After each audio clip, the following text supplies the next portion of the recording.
Ya, ya está. Ya, chicos, buenas noches. Hoy día vamos a hablar acerca del tema que corresponde a la semana 2, que es inflamación aguda y crónica.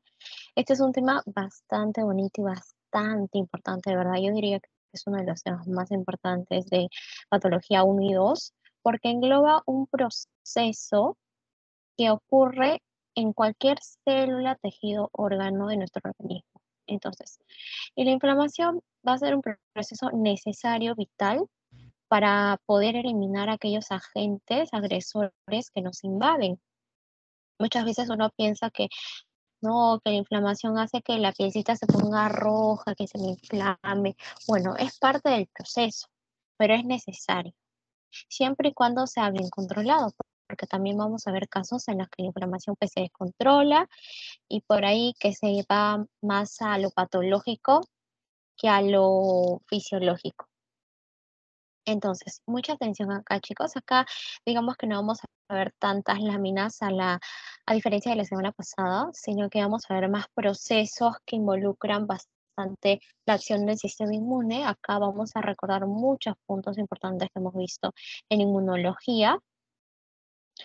Entonces, aquí está el índice. Vamos a ver un poco de generalidades, inflamación aguda, crónica, y dentro de estos puntos, sobre todo vamos a hacer énfasis en la inflamación aguda, porque en la inflamación aguda es donde hay más información y también eh, es un proceso más usual, que le ocurre normalmente a todas las personas. Inflamación crónica ya solo ocurre en ciertas personas que tienen ciertas patologías. Y también porque la inflamación aguda, por ahí revisando algunos exámenes, pues es lo que más le preguntan en el parcial.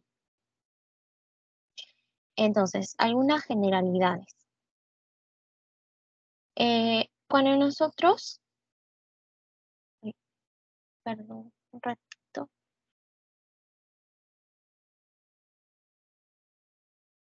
a ver, permítanme un ratito que, ya, ahora sí. Cuando nosotros hablamos de la inflamación, estamos hablando de una reacción tisular protectora, que va a consistir en la respuesta de los vasos sanguíneos y de los leucocitos a una injuria tisular. Entonces, es una reacción tisular protectora. ¿Por qué? Porque cuando un agente desconocido entra a mi organismo de pronto, automáticamente el sistema inmune se activa y dice, esto no es normal y esto está causando daño, hay que atacarlo, hay que sacarlo del organismo. Entonces, es una reacción protectora. Y sus componentes principales van a ser el componente vascular, que es el vaso sanguíneo, y el componente celular, que son los leucocitos. Ahora, los leucocitos sabemos que abarca neutrófilos, macrófagos, linfocitos T, linfocitos B. Entonces, eh, la inflamación me va a ayudar primero a localizar el agente agresor. Segundo, a neutralizar o destruirlo. Y tercero, a iniciar el proceso de reparación. Porque no puede haber un proceso de reparación tisular sin previamente haber un proceso de inflamación.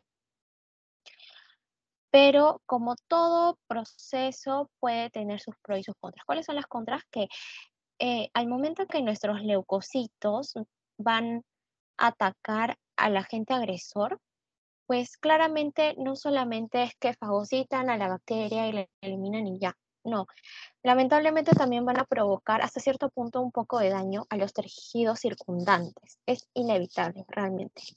Pero generalmente hay una regeneración, una reparación espontánea. Pero ¿cuándo llega a ser perjudicial?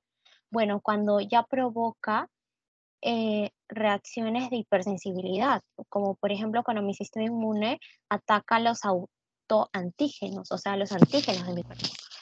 O por ejemplo llega a ser perjudicial cuando la inflamación se torna crónica.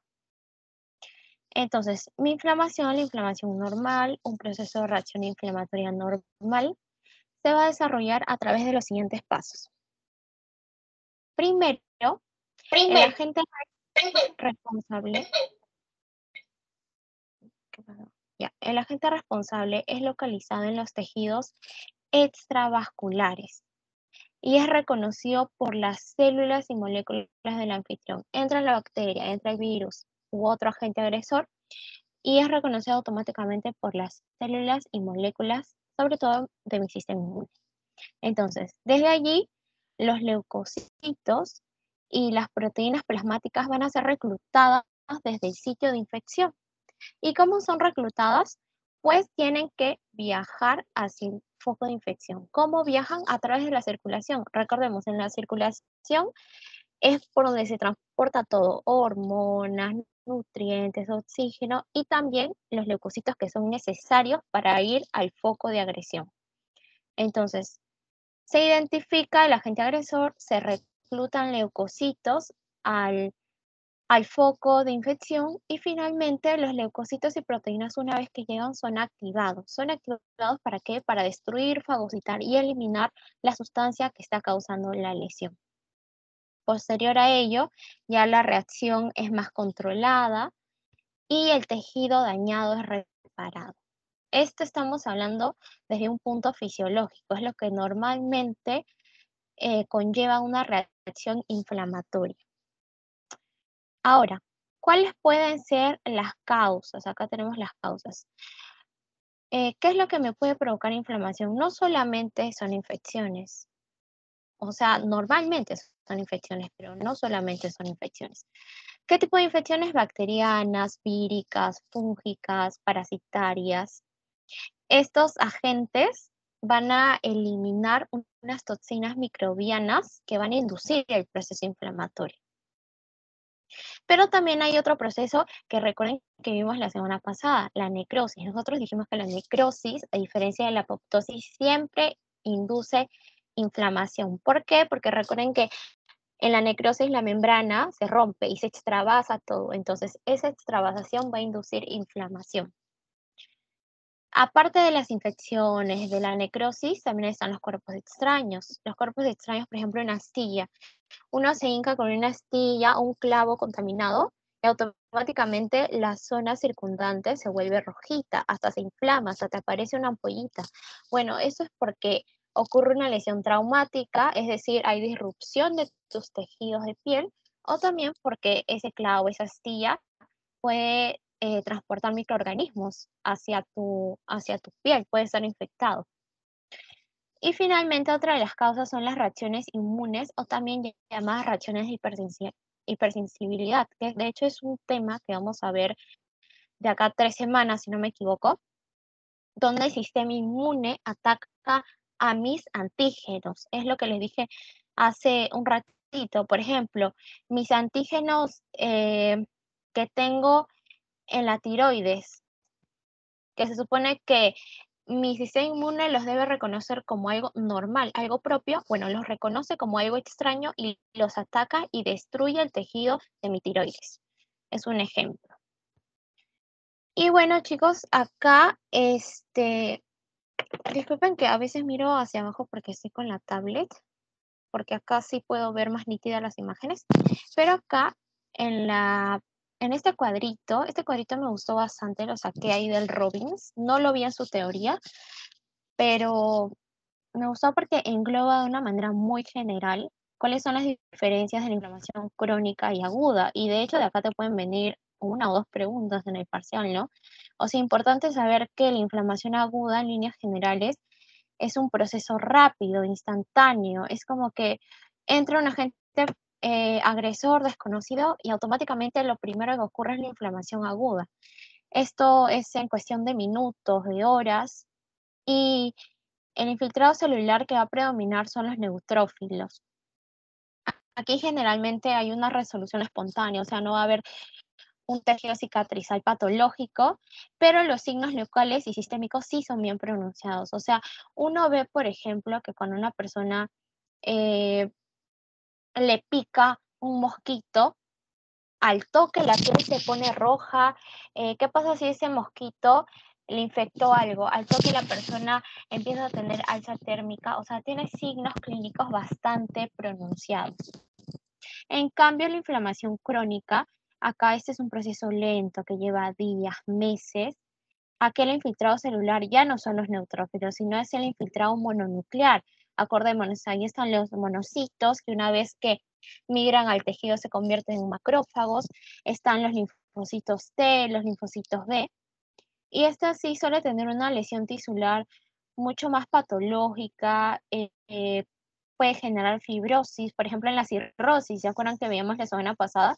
Que a nivel histopatológico veíamos bastante infiltrado inflamatorio y veíamos que cómo se reparaba el tejido, pues que había tejido cicatrizal, tejido fibrótico. Y los signos locales y sistémicos son menores, porque es como una inflamación que se desarrolla lentamente, no de golpe como ya la aguda. Bueno, esto es básicamente el panorama general. Entonces, ahora sí vamos a entrar en inflamación aguda. Aquí de verdad presten mucha atención porque de acá es donde les va a venir la mayoría de sus preguntas de parcial. A ver, la inflamación aguda dijimos que es la respuesta instantánea. Entra algo desconocido, un agente agresor a mi cuerpo y al toque, la inflamación aguda. Entonces, acá van a haber tres componentes generales de la inflamación aguda. Primero, mis vasos se dilatan, lo que hace que aumente el flujo sanguíneo. Porque, a ver, si mi vasito el calibre aumenta, hay más espacio para que el flujo sanguíneo corra, ¿verdad? Entonces aumenta el flujo sanguíneo. Luego de esto, aumenta la permeabilidad de la microvasculatura. Si aumenta la permeabilidad, quiere decir que pueden salir más proteínas, más células de la sangre, lo que no es normal, pero es necesario en este caso. Y finalmente, una vez que salen, gracias al aumento de la permeabilidad, migran los leucocitos hacia el foco de la lesión. Entonces, estos son los tres componentes principales de la inflamación aguda. Ahora, cuando estamos hablando de las reacciones de los vasos sanguíneos, nosotros dijimos que los vasos sanguíneos son uno de los componentes principales de la inflamación junto al componente celular que son los leucocitos. Entonces, los vasos sanguíneos, como uno de los protagonistas del proceso inflamatorio, claramente va a sufrir varios cambios. Entonces, son 5 cambios. Primero, vasodilatación, lo que les decía. El calibre del vaso aumenta, el flujo sanguíneo aumenta. ¿Y cuál es la sustancia que más induce vasodilatación? Histamina. Histamina.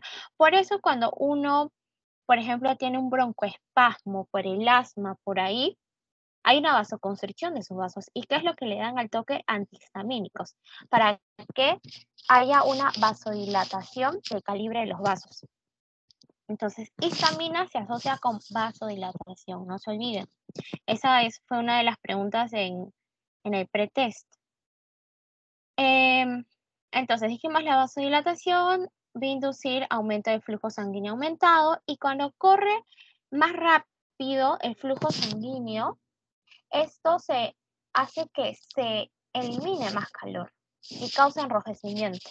Por ejemplo, cuando una persona corre, ustedes han visto que a veces están rojitas. Ya bueno, eso es porque hay una vasodilatación, porque la sangre fluye más rápido y elimina más calor. Entonces, eso hace que de alguna manera haya enrojecimiento, una especie de eritema, así es como se llama, en el lugar de la inflamación. Por eso es que se pone rojito en el lugar de la inflamación. Entonces, esta vasodilatación luego es seguida de aumento de permeabilidad.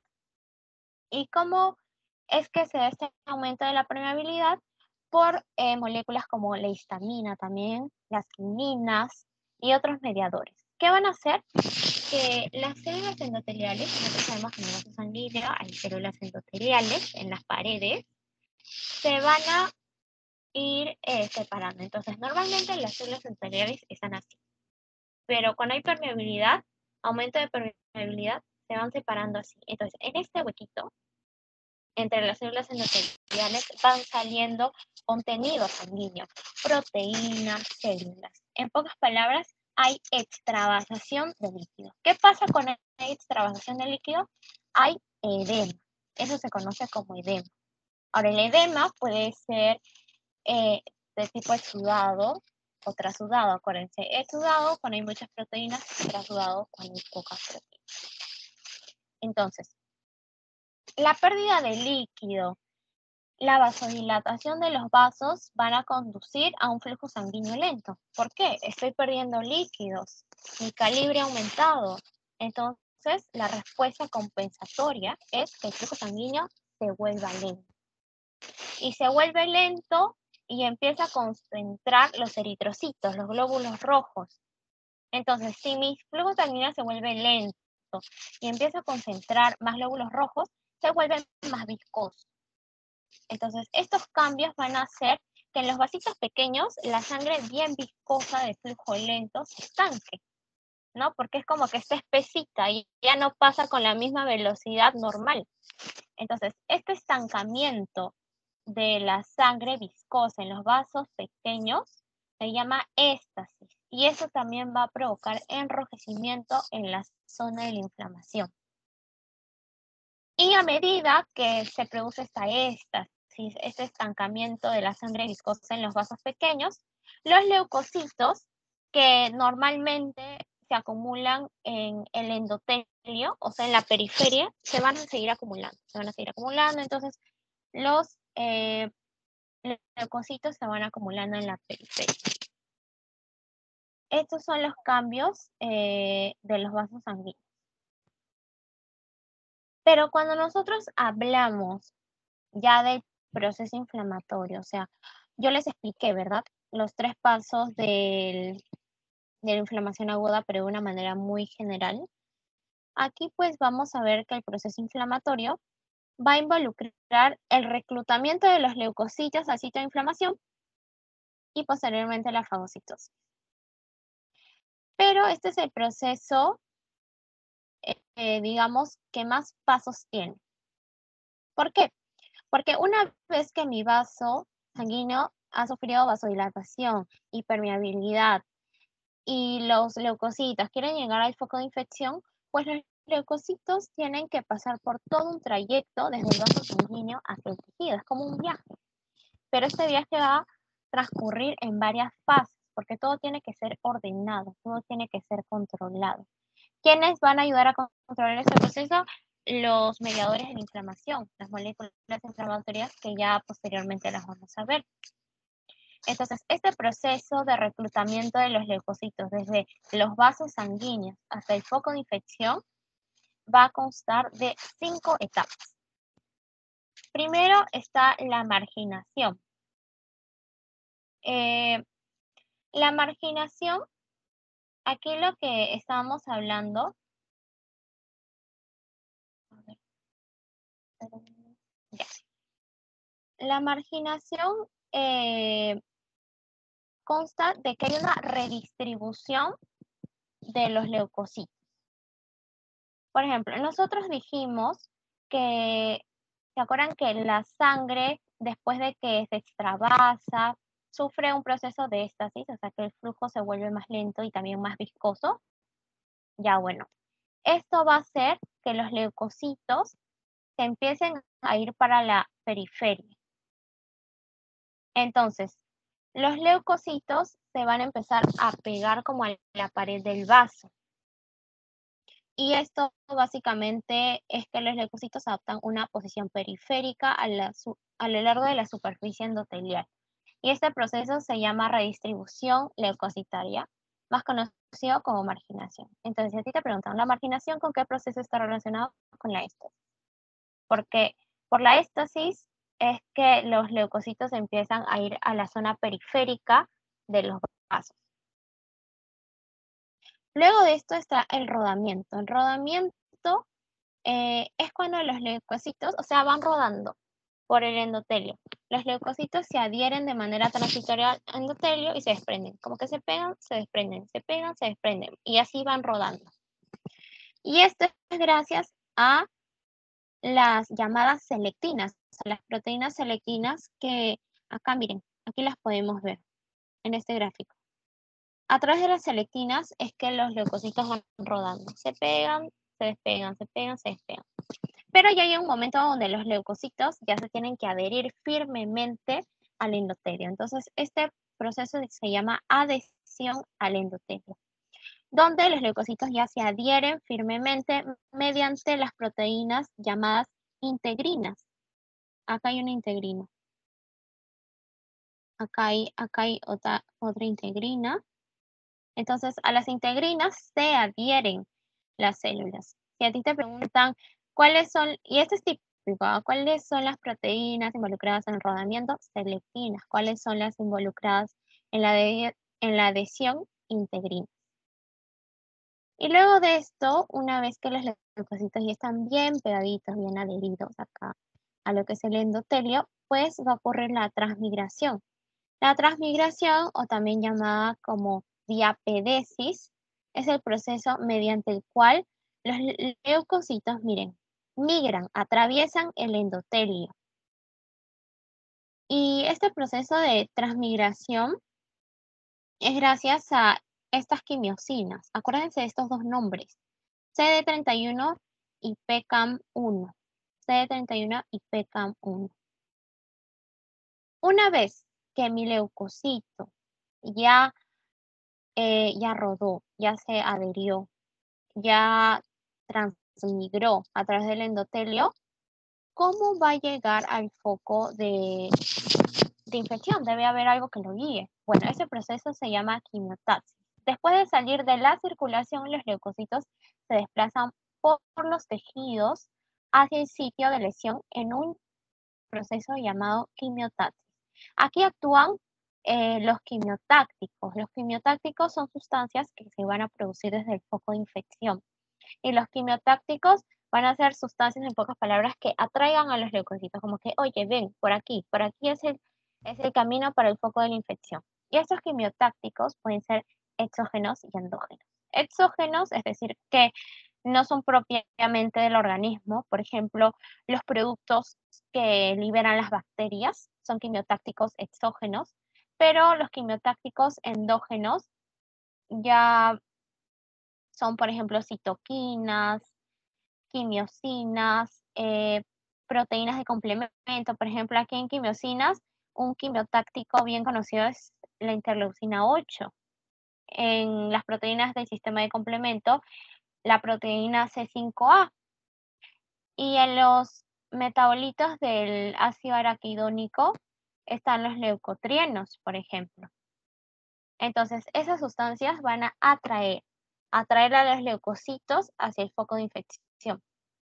Miren, por ejemplo, acá en esta imagen, en esta microfotografía, se ve lo que es un leucocito y este es como el piecito, estructura del leucocito que le ayuda a avanzar. Es como que va avanzando durante la quimiotaxis. Quiero saber si hay alguna preguntita, porque yo sé que ese es uno de los puntos un poco más densitos que se tocan en esta clase. Entonces, si tienen alguna preguntita hasta acá sobre el proceso inflamatorio o normal, sigo. Una pregunta, el AA que sale ahí donde dice quimiotaxia, dice LTB4, ¿ese es el ácido araquidónico, los leucotrienes o no? Sí, sí, mira, te explico. Y lo vamos a ver más adelante, pero te voy dando un concepto general. El ácido araquidónico va a ser un ácido graso que está presente en los fosfolípidos de la membrana.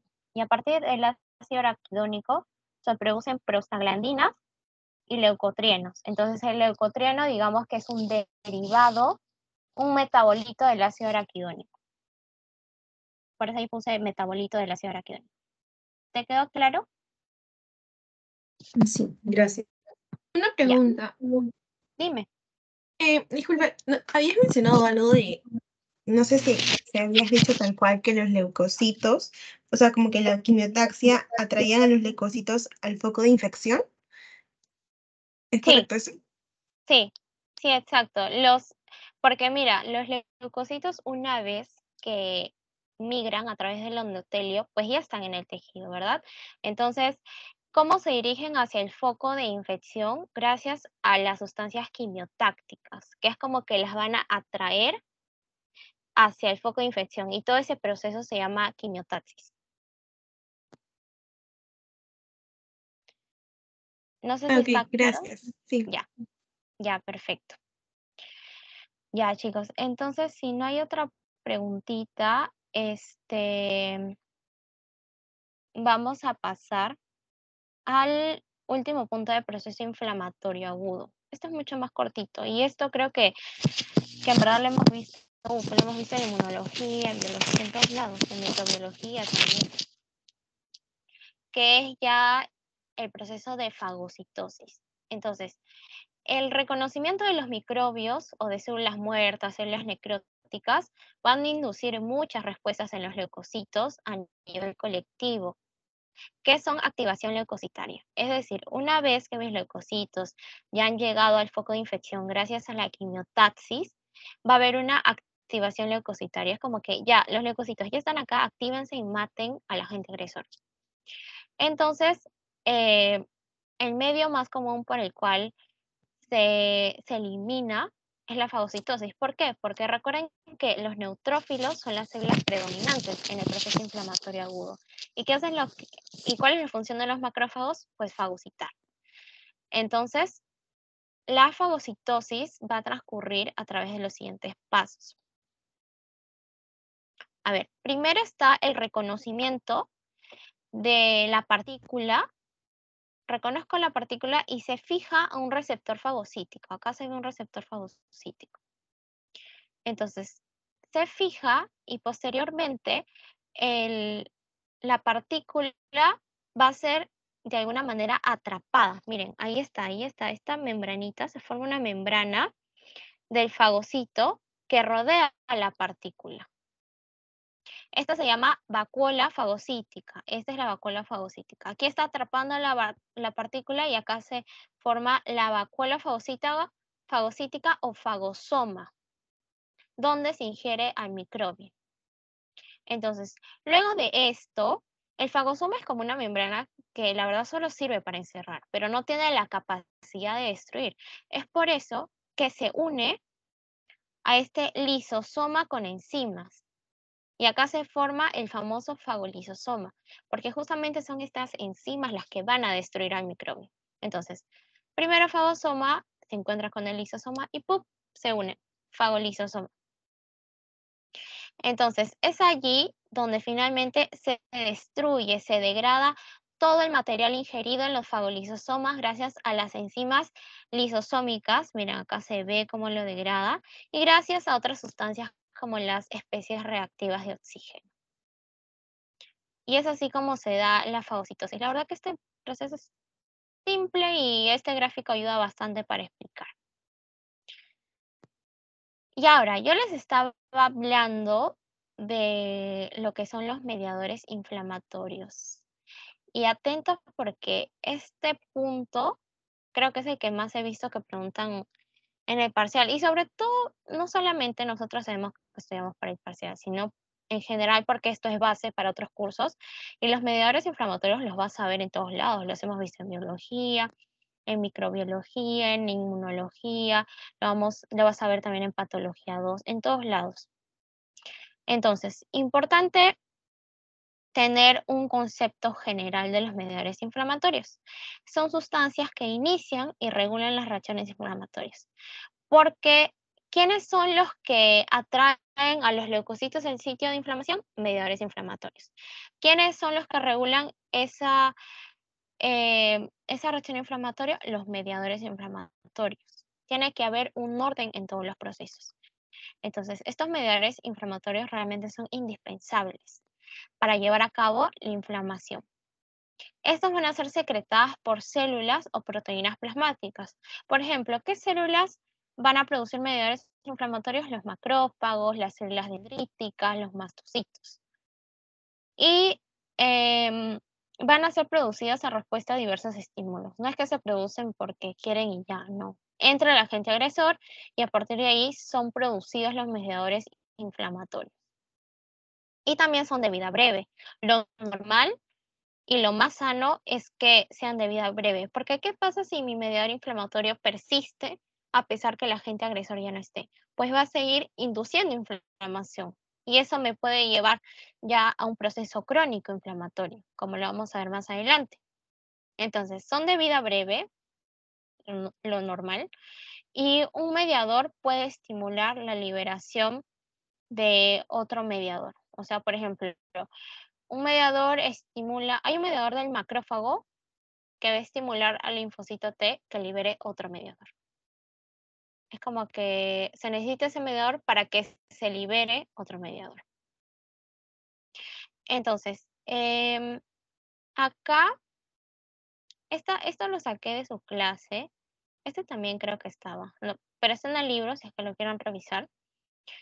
Acá, pues, vemos principalmente la acción de los principales mediadores inflamatorios, porque son bastantes, bastantes. Estos, sinceramente, son los más importantes. Importante saber que la vasodilatación le inducen mediadores inflamatorios como la prostaglandina, la histamina, ya dijimos, y la serotonina.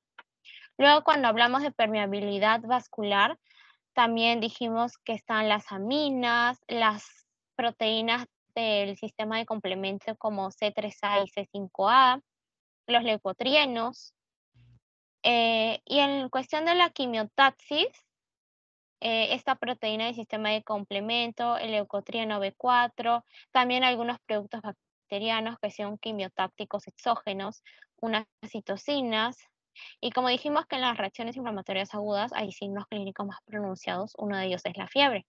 ¿Quién induce la fiebre y el dolor? La interleucina 1, el factor de necrosis tumoral, prostaglandinas, bradicininas. Y cuando hablamos de lesión tisular, porque dijimos que la inflamación también conlleva lesión tisular, las enzimas lisosomales. Recuerden que las enzimas lisosomales son destructoras, entonces van a provocar pues este efecto de lesión tisular. También el óxido nítrico, metabolitos de oxígeno.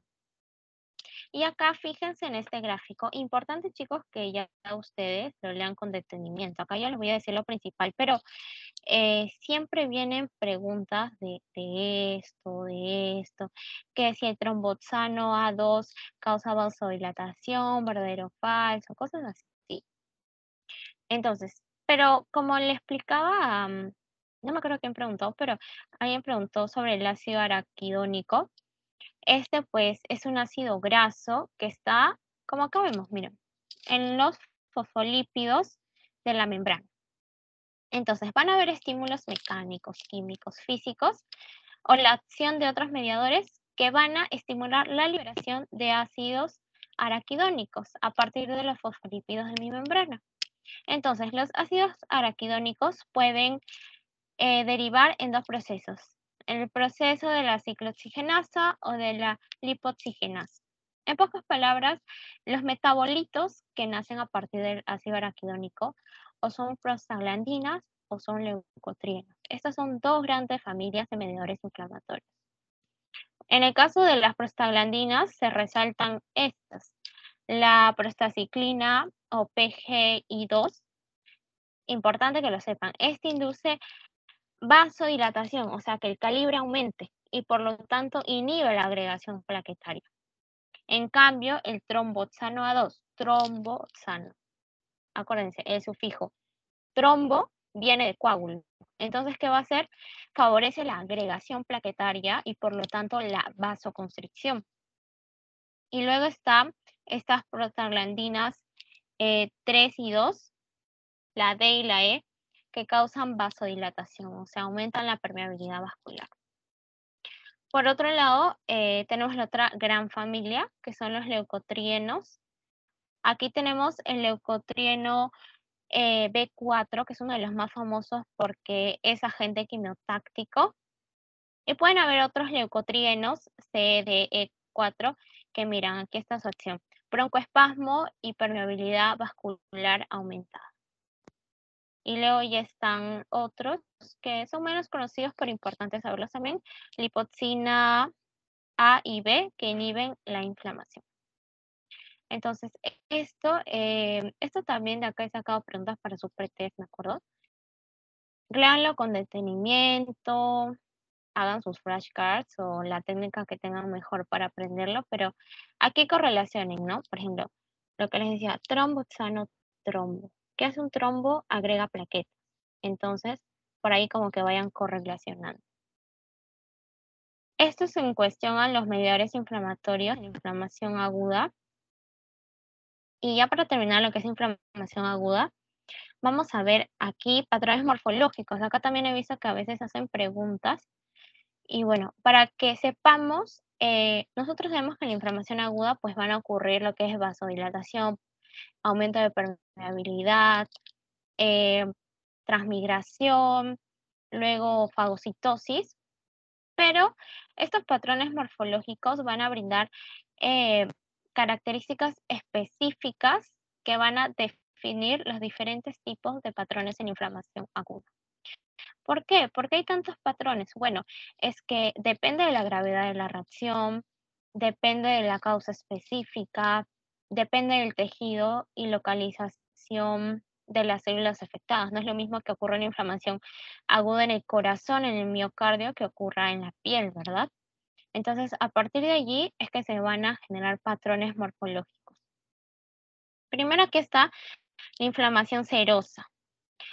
La inflamación serosa se va a caracterizar por la exudación de líquido, ¿de acuerdo? Extravasación de líquido, pero va a ser bajo contenido de células en espacios creados por lesión celular. O sea, hay una lesión celular y justo en ese espacio, en esa cavidad, se extravasa líquido. O también puede haber esta infiltración serosa en cavidades corporales del peritoneo, de la pleura, del pericardio, y el líquido, como es bajo en células, no suele estar infectado. Por ejemplo, aquí que vemos, estas son las 3 capas de la piel. Entonces, en este corte transversal vemos la epidermis, que está separada de la dermis por este espacio. Miren, este espacio blanquito, que es la acumulación de derrame seroso. En cambio, cuando nosotros ya hablamos de inflamación fibrinosa, sí, Micaela, dime, adelante.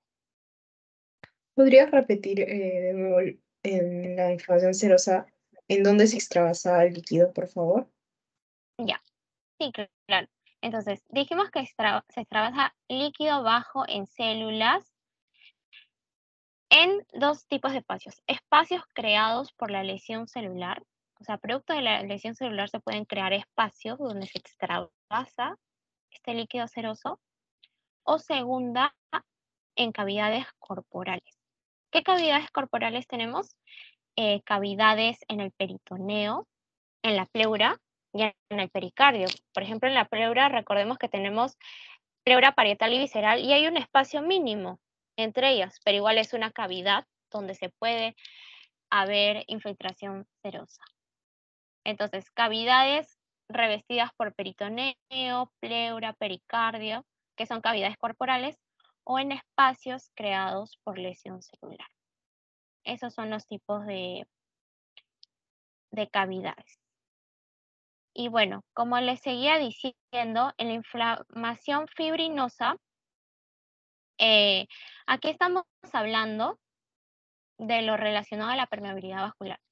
En la inflamación hay aumento de permeabilidad vascular y empiezan a salirse moléculas que normalmente no deberían salirse. Y una de ellas es el fibrinógeno.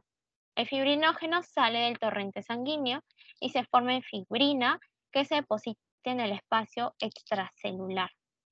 Recordemos, la fibrina es el componente de los coágulos. Entonces, por este aumento de permeabilidad, sale el fibrinógeno y se deposita en forma de fibrina en los tejidos.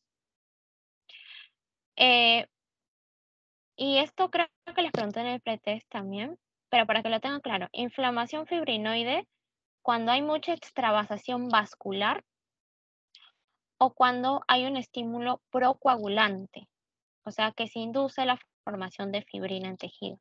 Por ejemplo, cuando hay células cancerosas, hay estímulo procoagulante y se desarrolla este exudado fibrinosa, acumulación de fibrino extravascular. Acá, por ejemplo, puede ser en cavidades como meninges, pericardio, como vemos acá, pleura. Y acá que vemos una pericarditis fibrinosa, hay depósitos de fibrina en el pericardio. Miren, se ve como que más rojo, más intenso. Y acá a nivel histopatológico, esta red rosada donde dice F es es un conjunto de exudado de fibrina que está cubriendo la superficie del pericardio que está acá. Miren, la fibrina es de este rosado intenso. Entonces eso está causando pericarditis fibrinosa. Luego está la inflamación purulenta.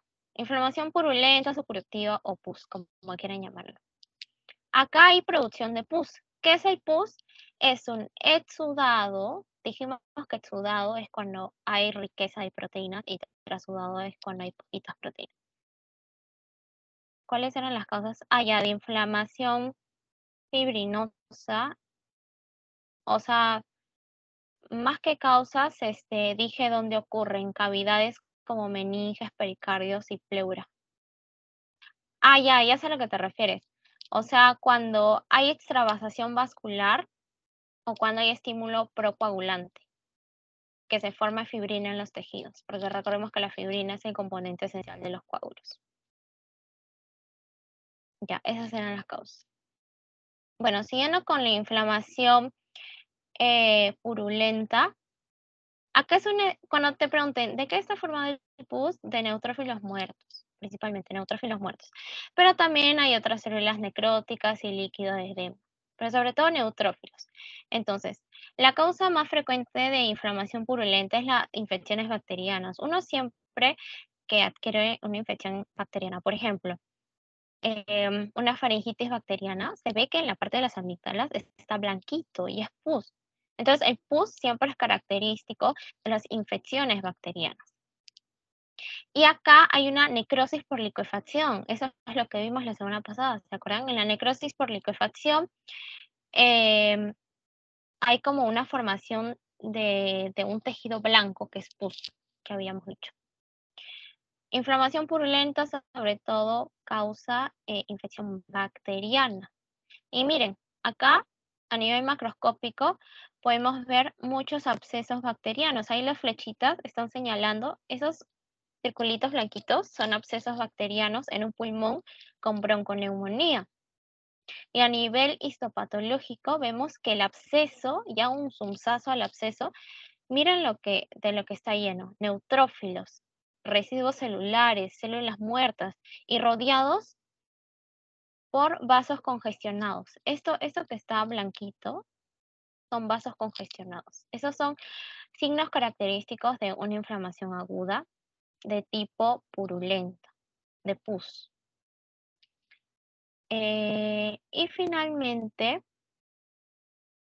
está lo que son las úlceras. Bueno, creo que todo el mundo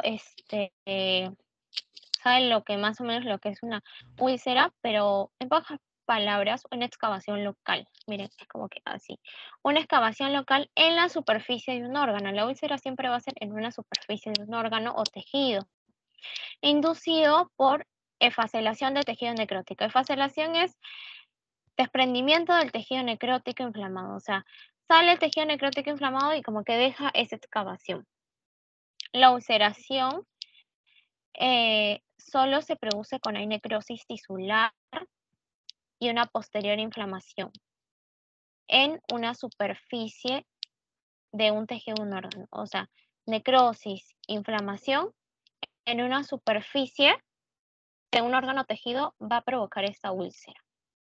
¿Y dónde es más común? En las mucosas. Mucosas del estómago, la úlcera gástrica, es el pan de cada día de lo que ves en los hospitales. Mucosas intestinales, mucosas de la boca, mucosas en las vías genitourinarias. Y más raro, pero también puede pasar en los tejidos, en la piel. Todas las mucosas, si se dan cuenta, son la superficie justamente de los órganos que les digo. Entonces, acá se ve la morfología macroscópica de la úlcera, una úlcera duodenal. Y acá se ve un corte transversal de un cráter de úlcera, miren. Toda esta excavación es la úlcera con un exudado inflamatorio agudo en la base, acá. Esta excavación está con exudado inflamatorio agudo, o sea, neutrófilos. Esto es hasta ahora inflamación aguda. Y rápidamente vamos a ver inflamación crónica. Esto es mucho más cortito, la verdad. Pero también no hay que confiarnos, por ahí que les puede venir alguna pregunta. Y además ahora cada vez las enfermedades crónicas son más son más incidentes, más recurrentes. Entonces puede ocurrir también. Uy, denme un minuto que me están. Ahorita continúo, chicos, un ratito.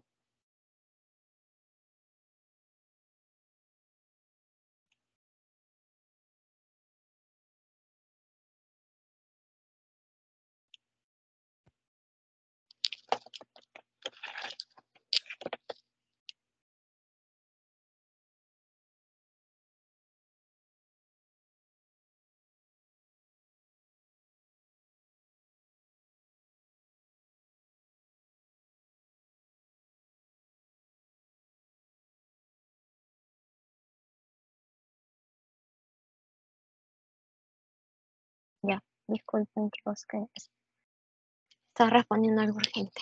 Ya. Entonces, inflamación crónica. La inflamación crónica es una respuesta crónica, una respuesta prolongada de larga duración. Lo normal que es que la inflamación aguda dure minutos, ya a lo mucho días, pero esta inflamación crónica ya abarca semanas, meses, en los que van a subsistir, van a coexistir estos procesos. Inflamación, lesión tisular, intento de reparación mediante cicatrización y respuesta inmunitaria. O sea, es una mezcla de 4 procesos que normalmente deberían ser uno tras otro. Lesión, debería ser inflamación, reparación, pero acá se mezcla todo, la inflamación, la lesión, la reparación, la respuesta inmunitaria. Entonces, va a ser como que algo que no está teniendo una solución adecuada y va a seguir, porque el estímulo inflamatorio, los mediadores inflamatorios van a seguir allí, induciendo inflamación. Entonces, acá va a haber, dentro de las causas, pues microbios que se resisten a la eliminación. Por ejemplo, cuando adquiero resistencia a determinados microbios porque me automedico, esos microbios van a seguir atacando, atacando, atacando. También por respuestas inmunitarias a los autoantígenos, enfermedades inmunitarias, y por ciertas sustancias tóxicas que pueden inducir inflamación crónica como el sílice. Entonces, acá van a ver 3 características importantísimas. Primero, como vimos en el cuadrito que les mostré al inicio, el infiltrado va a ser de tipo mononuclear. Es decir, acá van a participar lo que son los macrófagos, los linfocitos, las células plasmáticas. Aquí rarísima vez se van a ver neutrófilos. Aquí son más infiltrado mononuclear. Luego va a haber, dijimos, una destrucción de los tejidos, inducida por el agente causal que sigue persistente. O también destrucción de los tejidos porque las células inflamatorias siguen persistentes, siguen ahí, siguen provocando un proceso inflamatorio que no cesa. Ahora, en tercer lugar, van a haber intentos de curación. ¿Por qué se dice intentos de curación? Porque el tejido que ya está lesionado se va a reponer por tejido conjuntivo dañado. O sea, por eso es un intento de reparación, porque realmente es como que se está parchando con un tejido que también está dañado, que también es inservible. Sobre todo, acá hablamos de la fibrosis. Por ejemplo, ¿dónde ocurre esto? En la cirrosis, ¿no? También en la fibrosis pulmonar, que hay tejido cicatrizal patológico. Pero ese es el medio de reparación que lamentablemente es la única solución para ese órgano. Entonces, recordemos, infiltración de células mononucleares, destrucción de los tejidos por un agente agresivo que está persistente o un proceso inflamatorio persistente. O por último, hay un intento de reparación por tejido conjuntivo dañado, como el proceso de fibrosis, que eso es algo que también vamos a ver la próxima semana. Acá dijimos que las células son de tipo mononuclear, pero quédense con que en las reacciones inflamatorias crónicas lo que predomina son los macrófagos. Los macrófagos son como que acá los protagonistas. los macrófagos van a producir citocina, factores de crecimiento que actúan sobre otras células y van a destruir a los invasores, a los tejidos extraños. Pueden activar otras células, como por ejemplo linfocitos T, también linfocitos B, pero sobre todo linfocitos T. Entonces, estos macrófagos que son tan importantes, nosotros normalmente conocemos pues los macrófagos destructores, ¿no? De esos que fagocitan, de esos que eliminan a los microbios, a los agentes patógenos. Pero tenemos que saber, y esto es algo que se vio en inmunología, que los macrófagos tienen dos vías de activación. Acá, vía clásica y vía alternativa. Van a ser claramente diferentes los estímulos que activen los macrófagos, ¿no? Para que se diferencien en dos poblaciones diferentes. La vía clásica activa los macrófagos tipo 1 y, y la vía alternativa activa los macrófagos tipo 2. Entonces, la vía clásica, que activa los macrófagos tipo 1, es activado sobre todo por productos de los microbios, por citocinas. Miren, por ejemplo, acá que se ve que activa el, el interferón gamma. El interferón gamma activa la vía clásica. Aquí está, la vía clásica. También los productos microbianos que ya secretan los patógenos. Entonces, ¿qué hacen los macrófagos activados por la vía clásica? Fagocitan, destruyen los microbios, fagocitan tejido muerto y potencian reacciones inflamatorias. Aquí está. Porque estos macrófagos, recordemos, tienen la capacidad de liberar mediadores inflamatorios. ¿Se acuerdan que les hablé hace un rato? Entonces, un macrófago que elimina interleucina 1, 12, 23 va a potenciar la acción inflamatoria. Y otro macrófago que libera enzimas lisosómicas lo que va a hacer es fagocitar y destruir. Pero ahora, cuando los macrófagos son activados por la vía alternativa, son inducidas por otras citoquinas. Miren, acá lo vemos. Este gráfico de verdad es bien completo. Los macrófagos tipo 2 van a ser activados acá que dice interleucina 13, interleucina 4. ¿Y qué van a hacer estos? Van a reparar los tejidos, van a solucionar el proceso de inflamación. Entonces, digamos que los dos son necesarios.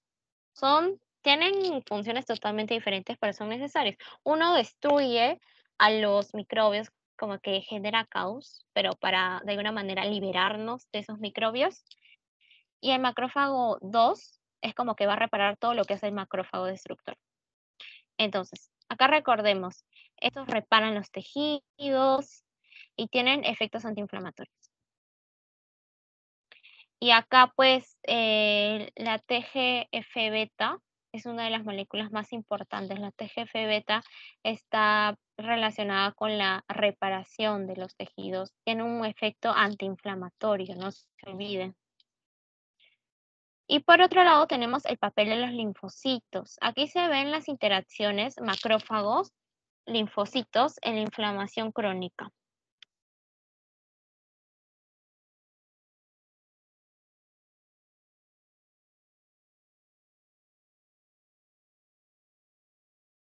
Ay, perdón chicos, estaba con el audio apagado. Recién me doy cuenta. ¿En qué parte me quedé explicando?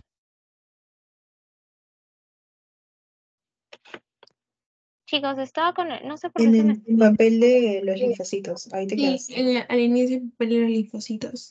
Ya, muchas gracias. Pensé que no les había explicado lo anterior. Ya, entonces seguimos. El papel de los linfocitos. Acá vemos la interacción macrófago-linfocito en la inflamación crónica. Veo que mi macrófago es activado por la vía clásica. Entonces, este macrófago va a producir determinados mediadores inflamatorios como factor de necrosis tumoral, interleucina 1, quimiosinas, que van a hacer que se recluten leucocitos de la inflamación, o sea, más macrófagos. Pero al mismo tiempo este macrófago activado por la vía clásica, ojo, va a activar linfocitos T. Tiene la capacidad de activar linfocitos T de dos maneras. Primero, a través de la presentación de antígenos a linfocitos T. Mira, linfocitos T, te traigo ese antígeno, es dañino, por favor, envía tus refuerzos para destruirlos juntos. Ya, pero si no se los presenta, también el macrófago puede producir determinadas citoquinas como interleucina 2, interleucina 6, 23, que van a activar los linfocitos T. Entonces, mi macrófago tiene la capacidad de activar al linfocito T a través de dos formas, esta y esta. Al mismo tiempo, el linfocito T va a producir otras citoquinas como interleucina 17, como factor de necrosis tumoral, que van a hacer que se recluten otros leucocitos como macrófagos. Entonces, esto como ven es como que un círculo que se retroalimenta. El macrófago activa el linfocito T a través de dos vías y el linfocito T también recluta, produce citoquinas que hacen que se recluten más macrófagos. Y es como que, como ven, es un proceso que parece de nunca acabar y por eso es que esto causa la inflamación crónica, porque recordemos que la inflamación crónica es donde persiste el componente inflamatorio, porque miren, este es un círculo que sigue y sigue y sigue. Entonces, finalmente, me gustó bastante estas láminas, que las vi, también están en el Robin. De verdad, todo lo que saco es del Robin, chicos, porque ese es el libro base de patología 1 y 2. Me gustó bastante porque aquí describe bastante bien las características histopatológicas de lo que es una inflamación crónica y una inflamación aguda. Entonces, vemos acá que en la inflamación crónica, ¿se acuerdan que dijimos que tenía 3 rasgos histológicos? Que tenía la infiltración de células mononucleares, que había destrucción de tejido e intento de curación. Bueno, acá se ven estos 3. Primero, en este grafiquito, en este asterisco, vemos la acumulación de células inflamatorias crónicas, o sea, infiltrado mononuclear. Aquí vemos lo que es macrófagos, linfocitos T, linfocitos B. Luego, las flechas, en las puntitas de flechas, estas, ¿qué es lo que vemos? Los alvéolos. Estos son los arquitos alveolares y los alvéolos tienen una destrucción del parénquima. Normalmente los alvéolos son reemplazados por epitelio cúbico, pero en este caso, como estamos hablando de un proceso inflamatorio crónico, acá hay una destrucción del parénquima. Miren, se cumple la característica 2, destrucción de los tejidos. Vemos que el alvéolo debería estar bien recubierto de células cúbicas, pero no es lo que pasa acá. Hay huequitos entre las células porque ha habido una destrucción del parénquima alveolar. Y luego, aquí donde están las flechitas, vemos lo que es sustitución por tejido conjuntivo. Mira, ni siquiera se ve bien sustituido, se ve así como que todo salpicado, todo heterogéneo. Bueno, este es tejido conjuntivo dañado. Dijimos que hay una fibrosis, ¿verdad? No hay un intento de reparar con un tejido dañado. Estas son las 3 características histopatológicas que las pueden ver en esta lámina, en un corte de un pulmón. Y en cambio, aquí cuando hablamos de inflamación aguda, este es un pulmón de un paciente que tiene bronconeumonía aguda. Miren, aquí están los saquitos alveolares. Los sacos alveolares deberían verse limpiecitos, blancos, porque aquí ocurre el intercambio de gases, ¿se acuerdan? Pero miren, están como que llenos por unas células. ¿Qué son estas células? Los neutrófilos. Acuérdense, el infiltrado de neutrófilos es el signo característico de la inflamación aguda. Entonces, todo esto, todo lo que ven acá, son los neutrófilos que están llenando los espacios alveolares. Y alrededor vemos como unas manchitas medio rojas. Estos son vasos sanguíneos congestionados. Porque, ¿qué dijimos que ocurre? La éstasis. Hay una congestión de los vasos sanguíneos por sangre viscosita. Entonces, estos son los signos histopatológicos: inflamación crónica e inflamación aguda. Y bueno, esto es todo por hoy. Esta sea, sé que una clase más larguita, pero es bien bonita, ¿verdad? Este tema es bien bonito. Y como les dije, base, fijo base para todo lo que se viene en Pato 1 y en Pato 2 que van a ver de un año, creo. Aquí está la bibliografía. Pregunta. Sí, dime. ¿Podrías repetir las características histopatológicas de la inflamación crónica? Ya, En la ahí. imagen. Sí, claro. Gracias. Ya. Miren, el asterisco se va a acumulación de células inflamatorias crónicas, o sea, infiltrado mononuclear. ¿Qué había en el infiltrado mononuclear? Todo lo que son macrófagos, linfocitos T y B. Listo, esa es la primera, acumulación de infiltrado mononuclear. Segundo, aquí vemos los alvéolos. Hay una destrucción del parénquima. Mira, aquí alrededor de los alvéolos debería estar un epitelio cúbico seguidito, bien rellenito. Pero acá hay espacios entre las células, están como que hay huequitos. Y esto es debido a la destrucción del tejido, que es el segundo signo histopatológico. En este caso, destrucción del parénquima alveolar. Y tercero, que es donde están las flechas, aquí, hay un intento, aquí está, intento de curación. Y acá se ve como la sustitución por tejido conjuntivo dañado. ¿Qué es la fibrosis? O sea, mi tejido dañado se supone que debe ser reparado, que es lo normal. Bueno, se sustituye por tejido conjuntivo dañado, que provoca fibrosis. Y esto también lo vamos a ver en la próxima clase, que es lo que es reparación y cicatrización tisular. ¿Ya? Entonces, ya. Ya, perfecto, Micaela. Dime. Una pregunta más. ¿Cuál sería? Bueno, ahí tú mencionas que ahí está por una sustitución por tejido conjuntivo dañado. Y en esa imagen se puede ver también alguna parte que el tejido esté normal, como para compararlo. A ver, vamos a hacerle un zoom. Aquí tengo la tablet.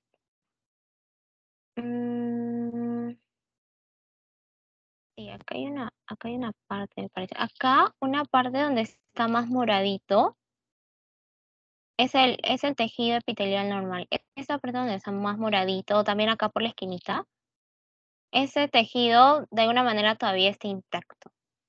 En cambio acá, mira, acá hay destrucción y al mismo tiempo sustitución.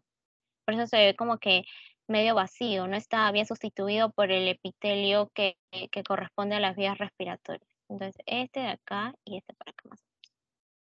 ¿Lo ubicaste? Sí, o sea, el otro, uno es más oscuro y el otro es más clarito, ¿verdad? Ajá, sí, exacto. Sí, está bien. Una pregunta más. Mencionaste que una de las causas de la inflamación crónica es el sílice. Esa parte la podrías, Ah, lo mencionaste. No sé si lo sí, podrías explicar. sí, claro. Bueno, inflamación crónica, causas, microbios que se resistan a la eliminación, respuestas inmunitarias a los autoantígenos que provocan enfermedades autoinmunes, y ustedes lo saben, y por ciertas sustancias tóxicas. Por ejemplo, el sílice. Esta sustancia llega a ser tan tóxica que es muy difícil que se desprenda del tejido al que daña. Entonces, digamos, como el agente agresor sigue allí, entonces la respuesta inflamatoria sigue allí y se cronifica la respuesta inflamatoria. ¿Comprendiste? Sí. Y mi última pregunta es si es que el proceso inflamatorio que mencionaste de la marginación, rodamiento, eso de ahí, ¿es el mismo tanto para la aguda y para la crónica? No, no. El proceso inflamatorio. A ver, este proceso inflamatorio, a ver, ¿dónde está? Ocurre en la inflamación aguda porque es un proceso inflamatorio fisiológico, normal. Este es el proceso por el que empiezan todos los procesos inflamatorios. Pero cuando hablamos de proceso inflamatorio crónico, ya hay un desbalance. O sea, dijimos que en el proceso inflamatorio crónico ocurren muchos procesos a la vez. Mira, aquí está. ¿Dónde está? Muchos procesos a la vez. Está lo que es inflamación, al mismo tiempo lesión tisular, al mismo tiempo intento de reparación. Entonces, todo ocurre de una manera muy desordenada y persistente. Pero lo que tú me dices es el proceso inflamatorio, el inicio de un proceso inflamatorio agudo y normal. Pero en inflamación crónica ya estamos hablando de un proceso inflamatorio patológico en el cual coexisten un montón de procesos supermezclados, desordenados. Ah, ya. Y una pregunta más. ¿Se podría decir que, por ejemplo, si es que hay un proceso inflamatorio agudo, puede convertirse a crónico? ¿O no? Sí, claro, un proceso inflamatorio agudo tiene, en verdad, a ver, aquí está. Un proceso inflamatorio agudo normalmente, como vemos acá en este gráfico, va a tener, se supone, va a inducir una reparación. Ahora, si en ese proceso de reparación puede haber una cicatrización patológica por N motivos, esa cicatrización patológica puede inducir ya a un proceso inflamatorio.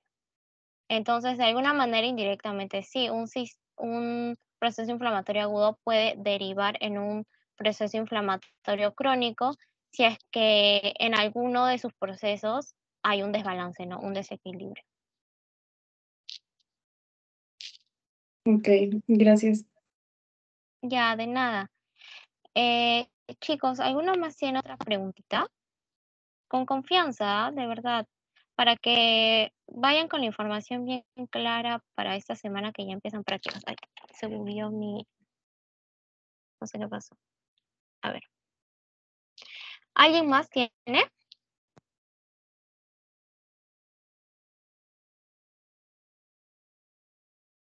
Bueno, ya me parece que nadie más tiene. Entonces, voy a ver si esta vez sí me funciona el chat.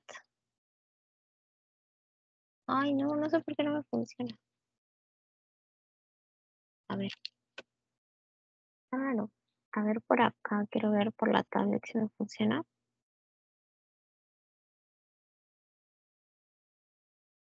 Voy a parar de grabar.